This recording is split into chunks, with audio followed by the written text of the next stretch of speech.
இவற்றின் பின்னணியில் உள்ள வரலாறு மகாபலேஸ்வரா கோயில், மகா கணபதி கோயில் மற்றும் முருதேஸ்வரா கோயில் கிட்டத்தட்ட அதேதான்.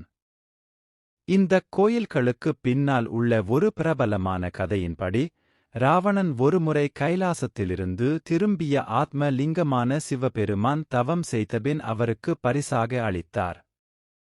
ஆனால் லிங்கம் ஒரு முறை மட்டுமே தரையைத் தொட முடியும் என்பதும், லிங்கம் எங்கு ஒரு முறை வைக்கப்படுகிறதோ அங்கே நிரந்தரமாக வைக்கப்படும் என்பதும் மட்டும் மனதில் கொள்ள வேண்டும்.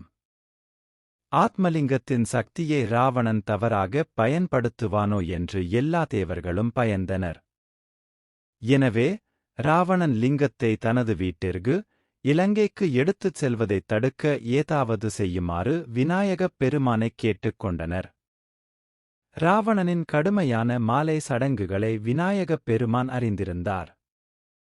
எனவே அனைத்து கடவுள்களும் ஒருமித்து வந்து பூமியில் சூரியன் மறையும் மாயையை உருவாக்கினர். இதனால் ராவணன் தனது மாலை சடங்குகளை விரைவில் முடிக்குமாறு அழைக்கப்பட்டார். அதே நேரத்தில் விநாயகப் பெருமான் ஒரு சிறுவனாக மாறுவேடத்தில் பூமிக்கு வந்தார். ராவணன் அவரைப் பார்த்து, சிறுவனிடம் தனது சடங்குகளை முடிக்கும் வரை ஆத்மலிங்கத்தை வைத்திருக்கும்படி கேட்டுக்கொண்டார். லிங்கத்தை வைத்திருக்கவும், எந்த விலையிலும் அதை தரையில் வைக்க வேண்டாம் என்று அவருக்கு கடுமையான அறிவுறுத்தல்களை வழங்கினார்.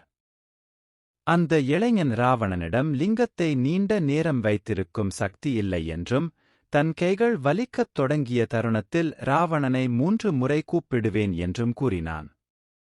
சிறிது நேரம் கழித்து விநாயகப் பெருமான் ராவணனை அழைத்தார்.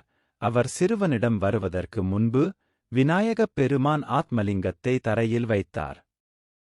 ராவணன் தனது முழு பலத்துடன் லிங்கத்தை அகற்ற கடுமையாக முயன்றார், ஆனால் பலனளிக்கவில்லை. விரைவில் ஆத்மலிங்கத்தை எடுப்பதைத் தடுப்பது அனைத்து கடவுள்களின் பொறி என்பதை அவர் உணர்ந்தார். மேலும் ஆத்மலிங்கம் வைக்கப்பட்ட இடம் புகழ்பெற்ற மகாபலேஸ்வரர் கோயிலாக மாறியது. ஆத்மலிங்கத்தை மறைத்த துணியின் வீடு முருதேஸ்வரர் கோவில்.